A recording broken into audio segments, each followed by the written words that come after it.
So Christmas is behind us, the New Year fast approaching, but if you're single, New Year's Eve isn't always a time for celebration. With us today is the author of the hugely popular book, Get Married This Year, Atlanta psychotherapist Dr. Janet Page. And you've got some really simple, straightforward advice, but first, you're like the relationship doctor. What do your clients tell you about New Year's Eve? Why that night specifically? That night, unfortunately, too many people seem to think it's a whole pass for feeling miserable. If they're single, it's not.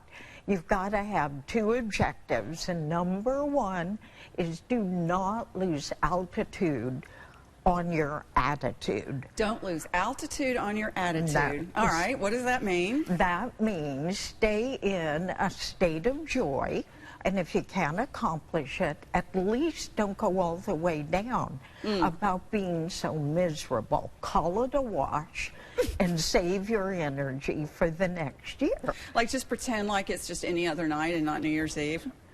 Well, or make it New Year's Eve with, if you can't, if you're not with someone you love the ones you're with. Okay. One of the best ways to feel happy is do for others. So pull together people in the same boat. Or if you know people who need visiting, need a phone call, and will appreciate it, give. That helps feel better. Also, be easy on yourself. Just because you're not with someone you love yet doesn't mean that it's not going to happen. And you're way ahead if you are maybe not with Mr. or Ms. Right, but if you're not with wrong, then you're already accomplished something. There are worse things than being alone, that's for sure. There are. And your second tip, I love this, don't make resolutions. Now, why is that? Well, I think we all have, they have a bad rep, and we all have the bad habit. We make the resolution.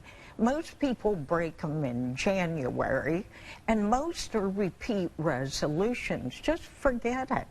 I think goals are what matter. Sit down, figure out what you want to create next year, and then set up for each goal, make it a short list. Each goal, the first action step that you will take, and then set a deadline so that you'll take it by that point. Okay, if their goal is to find love in 2016, you've got a class, you've got a what do we call it, workshop that you've been doing for years, and I personally know somebody who got married within a year after coming to that class. What is that, and is that a good step? Would that be a good first step? Take this class and...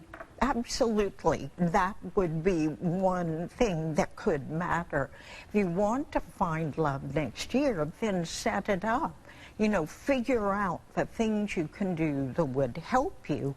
Also, that back to what do you want? What do you need first? A shopping list. Set up your basic requirements.